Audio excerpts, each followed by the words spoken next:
Bonjour Patricia. Bonjour. Bonjour Philippe. Alors aujourd'hui tu vas nous embarquer sur un petit truc assez sympa, c'est-à-dire de la déco, mais pas n'importe quelle déco, c'est une déco qui va vraiment être connectée avec un événement qui est tout proche, mais qu'il faut penser à préparer. Absolument, moi je suis venue pour vous parler de Pâques, c'est bientôt Pâques, et donc je vais vous faire des propositions de décoration de table avec des choses toutes simples et qui vont vous permettre aussi de faire de la décoration en respectant l'environnement. Je pense que monsieur peut apprécier cette initiative.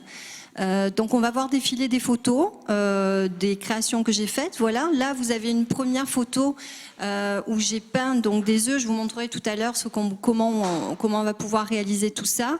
Un pliage de serviette avec des oreilles de lapin. Voilà, c'est génial l'idée de faire, de faire justement la petite serviette en lapin. Le matin vous partez prendre les petits œufs que les cloches auront fait tomber dans le jardin.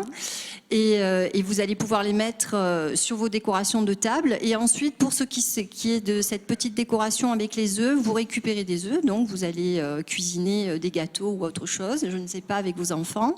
Et ensuite, vous allez pouvoir vous amuser avec eux à peindre des œufs. Donc vous allez commencer par les peindre en blanc, parce que ça, il faut savoir que la coquille d'œuf est poreuse, donc c'est très important de mettre une teinture blanche avant, donc une couche de peinture. Et ensuite, vous colorez de la façon que vous voulez, en customisant avec des objets que vous avez. Ça peut être de la dentelle, ça peut être du tissu comme j'ai fait là par exemple. Ça c'est un petit mouchoir que j'ai entouré sur la coquille d'œuf. Et ensuite à l'intérieur on va mettre de la terre. Je ne sais pas si on le voit à l'écran. Dans l'autre sens. Voilà. Hop, voilà. Tu vas mettre de la terre à l'intérieur. Et tu vas planter des graines alors peut-être éventuellement. Soit vous mettez un bulbe de tulipe tout simplement, ou alors vous achetez des tulipes et vous les plantez le matin directement dedans si vous n'avez pas la patience de le faire.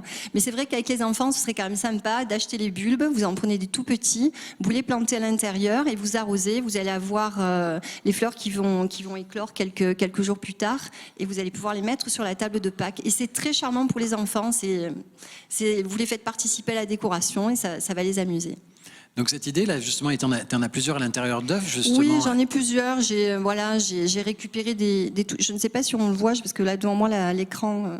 Il va faire un zoom, regarde. Voilà. Ah, c'est ravissant. Voilà, c'est du ruban, c'est un petit... j'ai récupéré ce petit morceau qui était de tissu qui était sur une de mes vestes, par exemple, une veste qui ne me sert plus à rien. Là, par exemple, aussi, j'ai rajouté, j'ai tout simplement entouré d'un ruban rouge. Alors après, amusez-vous avec les couleurs à faire des choses sympathiques. Là, ici, j'ai rajouté un petit cœur avec une petite perle. Voilà. Et tu as quelque chose pour le durcir un petit peu plus, l'œuf? Non, mais il n'y a pas besoin d'être durci, parce qu'en fait, une fois qu'on l'a peint, il durcit de lui-même, tout simplement. Alors après, j'avais d'autres tables à vous proposer, toujours dans cette idée de Pâques. J'attends de voir un petit peu ce qu'on va mettre à l'image. Voilà.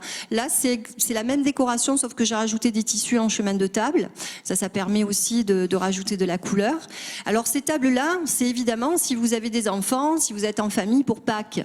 Maintenant, j'ai d'autres propositions pour celles et ceux qui sont chez eux pour Pâques et qui préfèrent le passer avec des amis par exemple. On va pouvoir faire d'autres choses que cette décoration là, mais ça vraiment si vous avez des enfants, faites-le parce qu'ils vont s'amuser, c'est ludique et ça éveille aussi à la décoration et à la création surtout. Et après il y a une troisième table alors un peu plus adulte. Exactement, donc la troisième table que je vous propose, c'est très simple, vous achetez des œufs de caille. Alors pour le chocolat, moi ce que je conseille à tout le monde, c'est effectivement d'aller acheter son chocolat chez un chocolatier. Et de ne pas prendre de chocolat en supermarché de mauvaise qualité, parce que c'est clairement très mauvais pour la santé. Allez plutôt voir votre chocolatier, choisissez du bon chocolat et régalez-vous pour Pâques. Pour décorer, voilà, j'ai rajouté un petit peu de paille artificielle et puis quelques œufs de caille pour rajouter un petit peu de fête, tout simplement. C'est la famille Perrin ou pas pour les chocolats? C'est la famille Perrin, Ah, oui, tout à fait. je- Comme d'habitude, vous les connaissez. Je m'en Aux délices doutais. de Marie-Louise. Ils étaient venus Voilà. justement à Carnoul nous présenter et ils sont plein de travail justement avec des bouteilles qui sont en lien avec la ville de Carnoul et plein d'autres choses justement quoi. Donc j'ai pas reconnu leurs poules parce qu'elles se ressemblent toutes les poules hein, pour pas que- Exactement, mais c'est vrai qu'effectivement, je vous conseille vraiment d'aller les voir. Je voudrais faire juste une petite parenthèse. Les tables que vous avez vues, là, la première table que vous avez vue, il faut savoir que c'est pour rebondir sur ce que monsieur a expliqué en termes de sécurité. Cette table-là, il faut savoir que c'est une porte que j'ai récupérée dans la forêt de la Sainte-Baume qui a été jetée par terre. Donc si effectivement vous allez en forêt, si vous allez vous promener avec vos enfants, respectez la forêt, prenez un sac poubelle, mettez vos déchets dedans et arrêtez pour ceux qui malheureusement ne respectent pas la forêt, qui viennent jeter.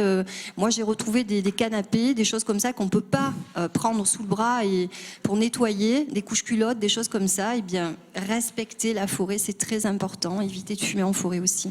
Mais c'est surtout fou de savoir que aujourd'hui encore beaucoup de gens ne comprennent pas que voilà il y a des décharges publiques pour pouvoir déposer. 600 000 visiteurs par an pour la Sainte-Baume, pour le plan d'Ops.